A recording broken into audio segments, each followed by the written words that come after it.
Jordan Hale and his two best friends thought their teenage years were ordinary, full of laughter, school, and weekend hangouts. But behind Jordan's calm smile lurked a darkness no one could see. One spring afternoon, obsession turned deadly, and the boy they trusted became the architect of a terrifying, meticulously planned attack that would shatter their lives and the quiet town they called home. It was a quiet spring afternoon in the small town of Willow Creek, where the streets were lined with budding trees and the scent of freshly cut grass hung in the air. Jordan Hale, a 16-year-old with an unassuming appearance, sat behind the wheel of his mother's silver sedan, pretending to run errands. To anyone passing by, he looked like an ordinary teenager, polite and well-behaved, a boy who always seemed to have his life together. Teachers described him as intelligent and composed. Classmates saw him as quiet but friendly, and neighbors barely noticed him at all. But beneath that calm exterior, Jordan was hiding something far darker than anyone could imagine.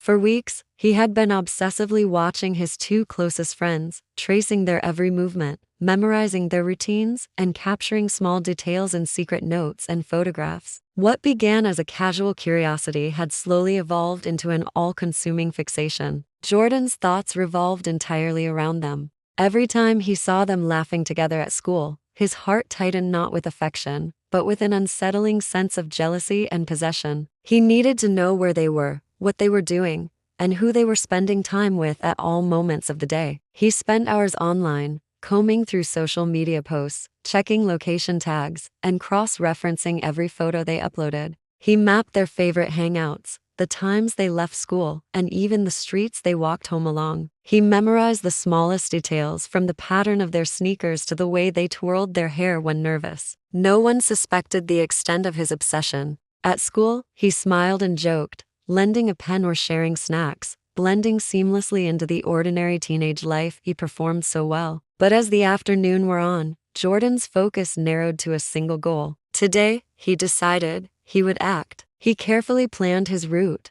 noting every intersection, every alley, every blind spot where no one would see. The car purred beneath him as he drove through empty streets, eyes scanning for his friends. Each passing minute increased his anticipation and his sense of control. There was a quiet intensity to him, a sense that he was not just observing, but preparing to carry out something irreversible. By the time he spotted them in the park, sitting side by side and laughing without a care in the world, Jordan's calm exterior was hiding a mind already calculating the unthinkable. What no one realized at that moment was that a single decision, a single move, would turn a typical spring day into a tragedy that would haunt the town forever. Jordan's car moved silently down the empty streets, the engine humming softly as he followed the familiar path he had memorized over the past several weeks. His heart did not race from fear or excitement, it was steady, almost mechanical, fueled by a sense of purpose he could not explain. From his perspective, every turn, every stop sign, every shadow along the sidewalk was part of a larger plan he had rehearsed endlessly in his mind. His friends were unaware of the danger closing in.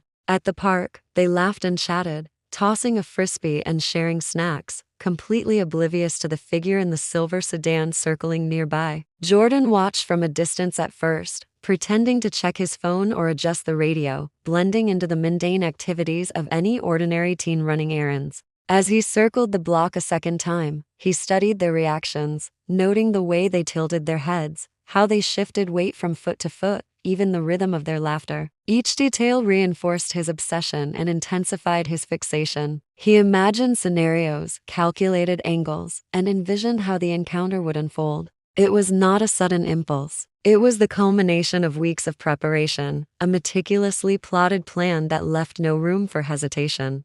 When he finally drove past them a third time, the air seemed to thrum with tension. Bystanders on the sidewalks noticed the silver sedan weaving closer to the curb, headlights glinting in the sunlight. Some instinctively stepped back, sensing an unusual presence, while others froze, unsure of what they were witnessing. Jordan's eyes never wavered from his targets. Every movement they made confirmed their vulnerability, their unawareness of the danger, and to him, their inevitability. Then, in a moment that would change everything, he accelerated. The tires bit into the asphalt, propelling the car forward with deliberate force. The impact sent his friends sprawling across the pavement, their bodies colliding with the unforgiving concrete. In an instant, the laughter that had filled the park seconds before vanished into screams, chaos, and confusion. Pedestrians shouted, some ran for cover, and phones immediately rose to capture the shocking scene. Yet Jordan did not hesitate or panic. Instead, he swerved quickly, taking an exit route he had memorized, leaving the park behind him as the screams echoed in the distance. Witnesses would later describe his expression as unnervingly calm, almost detached, as if he were carrying out a task rather than committing an act of violence.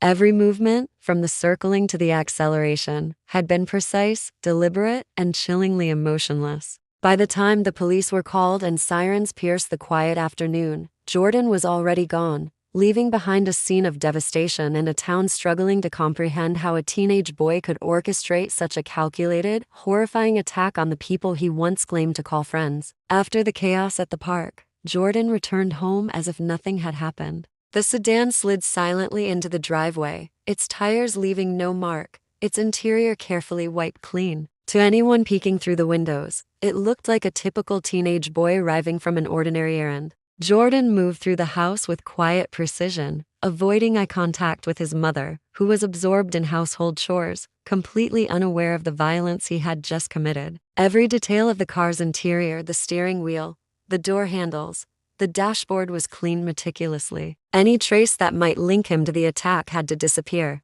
He worked with the same methodical focus that had guided him through weeks of planning, erasing fingerprints and adjusting the seat to its usual position, ensuring nothing appeared out of the ordinary. Once satisfied, Jordan retreated to his bedroom, a place that revealed a stark contrast between the teenage boy the town knew and the obsession that consumed him. The walls were lined with photographs, notes, and maps, all meticulously cataloged. Every movement of his friends had been recorded and studied, from the route they walked to school, to the exact timing of their weekend routines. Notes scribbled in margins detailed times, locations, and imagined scenarios, as though he were scripting a story where he controlled every outcome. It was not just a collection of mementos. It was a blueprint, a record of fixation that showed a mind increasingly detached from reality. Meanwhile, authorities scrambled to piece together what had happened at the park. First responders described the scene as chaotic and horrifying, the friends injured on the asphalt, bystanders frozen in shock, and an empty street where the perpetrator had vanished. Traffic cameras, store security footage, and witness accounts slowly painted a chilling picture of a premeditated act. Investigators noticed patterns in the surveillance, a silver sedan circling the area repeatedly, pausing at precise intervals, and moving away immediately after the impact. The level of preparation suggested forethought, not impulsive recklessness. Schoolmates and neighbors were left questioning how a boy they had seen every day could commit such an act. Teachers remembered subtle signs they had overlooked: obsessive behavior, secretive glances, and a tendency to linger in corridors without reason. Jordan's life, previously perceived as ordinary, had concealed a mind increasingly consumed by control, jealousy, and calculated violence. As the investigation unfolded, the town realized the horrifying truth: the attack had not been random. It had been planned, studied, and executed with methodical precision. Jordan's obsession, once invisible, was now exposed in stark detail, revealing a darkness that few could have imagined lurking behind a teenage smile. The community struggled to reconcile the friendly boy they knew with the predator he had become, and the questions of how and why continued to haunt them long after the day's events. The trial gripped Willow Creek like a storm, drawing attention from far beyond the quiet suburban streets. Jordan Hale sat in the courtroom with an unsettling calm, his expression neutral as the prosecution laid out the case in painstaking detail. Evidence was presented methodically: photos, maps, messages, and video footage documenting every step Jordan had taken in the days and weeks leading up to the attack. Each item revealed an extraordinary level of premeditation. Experts testified about the obsessive nature of his planning, emphasizing how every turn, every pause, and every observation had been calculated with precision. The courtroom listened in disbelief as prosecutors described Jordan not as a typical teenager, but as a young predator, methodical and detached, capable of separating himself from the consequences of his actions. Witnesses from the park recounted the day of the attack with raw emotion. They described the sudden impact, the panic of bystanders, and the chaos that ensued. Their accounts painted a horrifying picture of a boy who had studied and stalked his friends to the point of meticulously orchestrating a violent act. School staff and neighbors testified about the subtle warning signs they had overlooked: secretive behaviors, obsessive tendencies, and a quiet intensity that had gone unnoticed because it did not fit the image of a dangerous teenager. Each story added weight to the prosecution's argument, revealing how Jordan's obsession had escalated from fixation to premeditated violence. Defense attorneys attempted to argue that Jordan had acted impulsively, that he was not fully aware of the consequences, and that his history did not suggest criminal intent. They painted a picture of a boy who had struggled with emotional regulation, but who could still be rehabilitated. However, the overwhelming evidence undermined these claims. Psychologists testified about Jordan's lack of empathy, his capacity for manipulation, and the signs of psychopathy even at a young age. The jury was presented with a chilling portrait of a mind that had meticulously detached itself from the moral implications of harming those he once called friends. Families of the victims spoke about the lives shattered in an instant. Their testimonies were raw and painful, recounting the innocence stolen and the trauma that rippled through the community. The courtroom was tense with emotion, each witness reminding everyone present of the stakes beyond legal arguments: human lives irreversibly affected by obsession and calculated violence. By the time closing arguments were made, the community, the jury, and the nation watching from afar had been forced to confront an uncomfortable truth. Jordan Hale, the boy who had walked the school halls and smiled at neighbors, had executed a meticulously planned act of violence. The trial did not just determine his sentence, it revealed the frightening capacity of obsession to escalate, showing how easily a hidden darkness can erupt into devastating reality. Willow Creek would never view its streets, or the familiar faces within them, in the same way again. The verdict brought a mix of relief and lingering horror to Willow Creek. Jordan Hale was convicted of multiple counts of attempted murder and premeditated assault, the jury unanimous in their decision after days of harrowing testimony and evidence review. Psychologists called him a textbook example of a young predator, someone who had detached from empathy and planned violence with chilling precision.